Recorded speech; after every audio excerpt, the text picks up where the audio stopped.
Hi ಗೆಳೆಯರೇ, ನಾನು ರಾಘವ. ಒಂದು ಸಣ್ಣ ಹಳ್ಳಿಯಲ್ಲಿರುವ ನನ್ನ ಚಿಕ್ಕಮ್ಮ ಸುಮಿತ್ರಾ ಅವರ ಮನೆಗೆ ರಜೆಗೆ ಬಂದಿದ್ದೆ. ಚಿಕ್ಕಮ್ಮನಿಗೆ ಮಕ್ಕಳಿರಲಿಲ್ಲ. ಅವರ ಗಂಡ 5 ವರ್ಷದ ಹಿಂದೆ ತೀರಿ ಹೋಗಿದ್ದರು. ಅವರು ಹಳ್ಳಿಯ ಸಮೀಪದ ಒಂದು ಶಾಲೆಯಲ್ಲಿ ಶಿಕ್ಷಕಿಯಾಗಿ ಕೆಲಸ ಮಾಡುತ್ತಿದ್ದರು. ನಾನು ಪ್ರತಿ ರಜೆಗೆ ಅವರ ಮನೆಗೆ ಹೋಗುತ್ತಿದ್ದೆ, ಯಾಕೆಂದರೆ ಅವರ ಜೊತೆಗಿನ ಸಮಯ ತುಂಬಾ ಖುಷಿಯಾಗಿರುತ್ತಿತ್ತು. ಚಿಕ್ಕಮ್ಮನ ಸಲುಗೆಯ ಮಾತು, ನಗು ಮತ್ತು ಅವರ ಆತಿಥ್ಯ ನನ್ನನ್ನು ಯಾವಾಗಲೂ ಆಕರ್ಷಿಸುತ್ತಿತ್ತು. ಅವರು ಆಗೊಮ್ಮೆ ಈಗೊಮ್ಮ ನಮ್ಮ ಮನೆಗೂ ಬರುತ್ತಿದ್ದರು. ಆದರೆ ಈ ಬಾರಿ ನಾನೇ ಅವರಿಗೆ ಸರ್ಪ್ರೈಸ್ ಕೊಡೋಣವೆಂದು ಹೊರಟೆ. ಹಳ್ಳಿಯ ಒಡ್ಡಿನ ಒಂದು ಬಿದ್ದು ಹೋಗಿದ್ದ ಹಳೆ ಮನೆಯ ಬಳಿ ಚಿಕ್ಕಮ್ಮ ಯಾರದೋ ಜೊತೆಗೆ ನಿಂತಿರುವುದು ಕಾಣಿಸಿತು. ಕತ್ತಲಿನಲ್ಲಿ ದೂರದಿಂದ ನೋಡಿದೆ, ಆದರೆ ಯಾರೆಂದು ಗೊತ್ತಾಗಲಿಲ್ಲ. ಆಗ ಒಂದು ಬೈಕ್ನ ಶಬ್ದ ಕೇಳಿಸಿತು. ಯಾರೋ ಜೋರಾಗಿ ಹೊರಟು ಹೋದರು. ನಾನು ಚಿಕ್ಕಮ್ಮನ ಮನೆಗೆ ತಲುಪಿದಾಗ ಬಾಗಿಲು ತಟ್ಟಿದೆ. ಚಿಕ್ಕಮ್ಮ ಬಾಗಿಲು ತೆಗೆದು ನನ್ನನ್ನು ನೋಡಿ ಸ್ವಲ್ಪ ಗಾಬರಿಗೊಂಡರು. ರಾಘವ, ನೀನಾ? ಫೋನ್ ಮಾಡದೆ ಬಂದೆಯಾ ಎಂದು ಕೇಳಿದರು.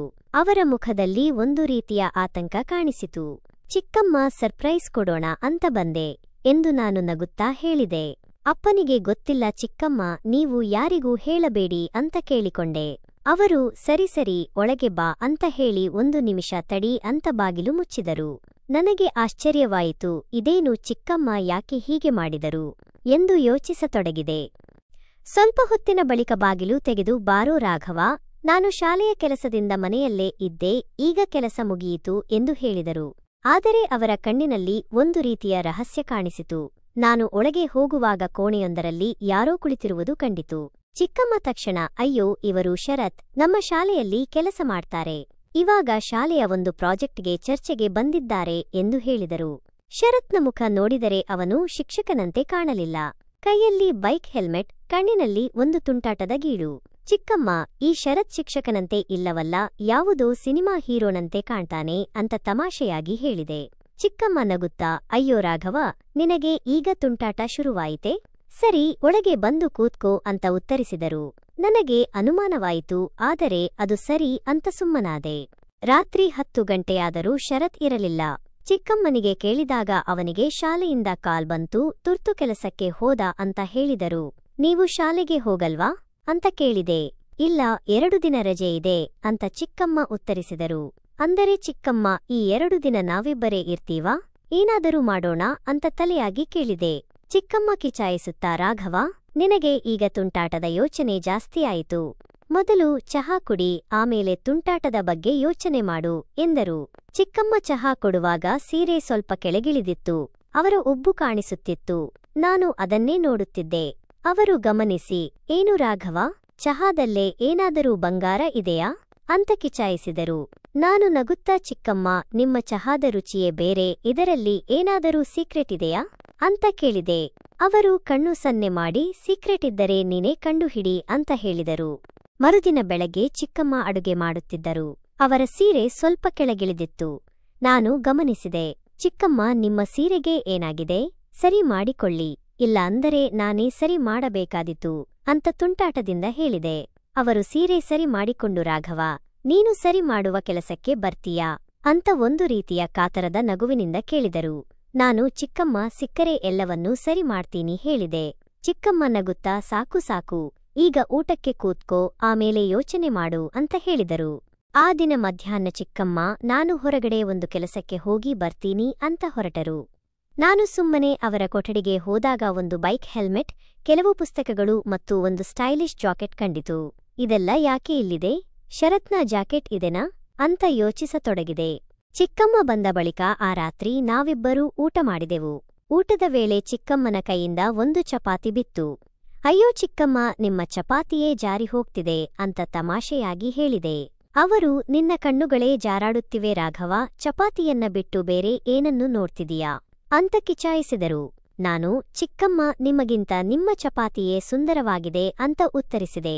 ಅವರು, ಸಾಕು, ಸುಮ್ಮನೆ ಊಟ ಮಾಡು ಅಂದರು. ಆಗ ಅವರಿಗೆ ಒಂದು ಕಾಲ್ ಬಂತು.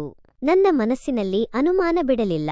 ಚಿಕ್ಕಮ್ಮ ಯಾವಾಗಲೂ ಫೋನ್ನಲ್ಲಿ ಬಿಸಿಯಾಗಿರುತ್ತಿದ್ದರು. ಒಮ್ಮೊಮ್ಮೆ ಒಂಟಿಯಾಗಿ ನಗುತ್ತಿದ್ದರು. ಒಂದು ದಿನ ಚಿಕ್ಕಮ್ಮ, ನಾನು 2 ದಿನ ಗೆಳೆಯನ ಮನೆಗೆ ಹೋಗಿ ಬರ್ತೀನಿ ಅಂತ ಹೇಳಿದೆ. ಮೊದಲಿಗೆ ಅವರು, ಬೇಡ, ಇಲ್ಲೇ ಇರು, ಇಲ್ಲಿ ಒಂಟಿಯಾಗಿ ಏನು ಮಾಡಲಿ ಅಂತ ಕೇಳಿದರು. ಆಗ ಫೋನ್ ಬಂದಿದ್ದು. ಚಿಕ್ಕಮ್ಮ ನಗುತ್ತಾ ಯಾರದೋ ಜೊತೆ ಮಾತಾಡಿದರು. ಸರಿ ಹೋಗಿ ಬೇಗ ಬಾ, ಆದರೆ ಅಪ್ಪನಿಗೆ ಹೇಳಬೇಡ ಅಂತ ಹೇಳಿದರು. ನಾನು ಗೆಳೆಯನ ಮನೆಗೆ ಹೋದೆ. ಆದರೆ ಆ ರಾತ್ರಿ 12 ಗಂಟೆಗೆ ಗೆಳೆಯನ ಬೈಕ್ ತೆಗೆದುಕೊಂಡು ಚಿಕ್ಕಮ್ಮನ ಮನೆಗೆ ಬಂದೆ. ದೂರದಿಂದ ಕಾರೊಂದು ಗೇಟ್ನಲ್ಲಿ ನಿಂತಿತು. ಚಿಕ್ಕಮ್ಮ ಇಳಿದು ಯಾರನ್ನೋ ಕರೆದುಕೊಂಡು ಹೊಲದ ಬದಿ ಇರುವ ಬಿದ್ದು ಹೋಗಿದ್ದ ಹಳೆ ಮನೆ ಒಳಗೆ ಹೋದರು. ನಾನು ಕತ್ತಲಿನಲ್ಲಿ ಕಿಟಕಿಯ ಬಳಿ ಹೋಗಿ ಒಳಗೆ ನೋಡಿದೆ. ಯಾರೋ ಮಾತಾಡುವ ಶಬ್ದ, ಚಿಕ್ಕಮ್ಮ ಅಂತ ಕೆಲಸ ಮಾಡುವಾಗ ಬರುವ ಸದ್ದು ಕೇಳಿಸಿತು. ಏನಿದು ಇಷ್ಟು ರಾತ್ರಿಯೂ ಕೆಲಸವಾ? ಯಾರ ಜೊತೆ ಅಂತ ಯೋಚಿಸಿದೆ. ಸ್ವಲ್ಪ ಹೊತ್ತಿನ ಬಳಿಕ ಚಿಕ್ಕಮ್ಮ, ಎಷ್ಟು ಬೇಗ ಆಯಿತು, ಇನ್ನೊಂದು ಸಲ ಕೆಲಸ ಮಾಡು ಅಂತ ತಮಾಷೆಯಾಗಿ ಬಯತೊಡಗಿದರು. ನಾನು ಗಾಬರಿಯಾಗಿ ಸದ್ದಿಲ್ಲದೆ ಹೊರಗೆ ಹೋದೆ. ಮರುದಿನ ಬೆಳಗ್ಗೆ ಮನೆಗೆ ಬಂದಾಗ ಚಿಕ್ಕಮ್ಮ ಫೋನ್ನಲ್ಲಿ ಮಾತಾಡುತ್ತಿದ್ದರು. ಅವರ ಮುಖದಲ್ಲಿ ಒಂದು ರೀತಿಯ ಮಂದಹಾಸವಿತ್ತು. ಇಷ್ಟು ಬೇಗ ಬಂದೆಯಾ ಅಂತ ಕೇಳಿದರು. ಗೆಳೆಯನಿಗೆ ತುರ್ತು ಕೆಲಸ, ಅದಕ್ಕೆ ಬಂದೆ ಅಂತ ಸುಳ್ಳು ಹೇಳಿದೆ. ಆ ದಿನ ಚಿಕ್ಕಮ್ಮನನ್ನು ಗಮನಿಸುತ್ತಿದ್ದೆ. ರಾತ್ರಿಯ ಘಟನೆ ನೆನಪಾಯಿತು. ಚಿಕ್ಕಮ್ಮ ಬೆನ್ನು ನೋವು ಎಂದು ಹೇಳಿದಾಗ ನಾನು ಅವರ ಕೋಣೆಯಿಂದ ಔಷಧ ತಂದು ಇಟ್ಟುಕೊಂಡೆ. ಚಿಕ್ಕಮ್ಮ ಬೆನ್ನು ನೋವಿಗೆ ಔಷಧ ಬೇಕಾ, ಇಲ್ಲ ನಾನೇ ಒಂದು ಮಸಾಜ್ ಮಾಡಿಕೊಡಲಾ ಅಂತ ತುಂಟಾಟದಿಂದ ಕೇಳಿದೆ. ಅವರು ರಾಘವ, ಅಥವಾ ನಿನ್ನ ಮಸಾಜ್ ಮಾಡಿದರೆ ನೋವು ಕಡಿಮೆಯಾಗದೆ ಇನ್ನೂ ಜಾಸ್ತಿ ಆಗಬಹುದು ಅಂತ ಉತ್ತರಿಸಿದರು. ರಾತ್ರಿ 12 ಗಂಟೆಗೆ ಚಿಕ್ಕಮ್ಮ ಔಷಧ ಹುಡುಕುತ್ತಿದ್ದರು. ನಾನು ತಮಾಷೆಗೆ ಚಮಚದಿಂದ ಟೇಬಲ್ಗೆ ಬಡಿಯತೊಡಗಿದೆ. ಚಿಕ್ಕಮ್ಮ ಒಮ್ಮೆಲೆ ಒಳಗೆ ಬಂದು, ಏನಿದು ರಾಘವ, ರಾತ್ರಿಯೂ ಡ್ರಮ್ ಬಾರಿಸ್ತೀಯಾ ಅಂತ ಶಾಕ್ನಲ್ಲಿ ಕೇಳಿದರು. ನಾನು, ಏನಿಲ್ಲ ಚಿಕ್ಕಮ್ಮ, ನಿಮಗೆ ಒಂದು ರಾಗ ಕೊಡೋಣ ಅಂತ ಹೇಳಿದೆ. ಅವರು ನಗುತ್ತಾ, ನಿನ್ನ ರಾಗಕ್ಕೆ ಈ ರಾತ್ರಿ ಸರಿಯಾದ ಸಮಯವೇ ಅಂತ ಕೇಳಿದರು. ನಾನು, ಚಿಕ್ಕಮ್ಮ, ರಾತ್ರಿಯೇ ರಾಗಕ್ಕೆ ಒಳ್ಳೆಯ ಸಮಯ ಅಂತ ಕಿಚಾಯಿಸಿದೆ. ಅವರು ನಗುತ್ತಾ ಹೊರಗೆ ಹೋದರು. ಮರುದಿನ ಮನೆಯಲ್ಲಿ ಮೌನ. ಚಿಕ್ಕಮ್ಮ ಸಾಮಾನ್ಯವಾಗಿ ಊಟ ಮಾಡಿಸಿದರು, ಆದರೆ ಮಾತಿರಲಿಲ್ಲ. ನನಗೆ ಭಯ, ಕೌತುಕ ಎಲ್ಲವೂ ಆಗಿತ್ತು. ಸಿನಿಮಾ ನೋಡಲು ಹೊರಗೆ ಹೋದೆ. ಚಿಕ್ಕಮ್ಮ ಫೋನ್ ಮಾಡಿದಾಗ ಬೇಗ ಬಾ ಎಂದರು. ನಾನು ಮೆಸೇಜ್ ಮಾಡಿ ಮನೆಗೆ ಬರ್ತಿದ್ದೀನಿ ಎಂದೆ. ಮರುದಿನ ಊರಿಗೆ ಹೋಗಲು ಬಸ್ ಬುಕ್ ಮಾಡಿದೆ. ಚಿಕ್ಕಮ್ಮ, ಇನ್ನೊಂದು ದಿನ ಇರು ರಾಘವ, ಒಂಟಿಯಾಗಿ ಏನು ಮಾಡಲಿ ಎಂದರು.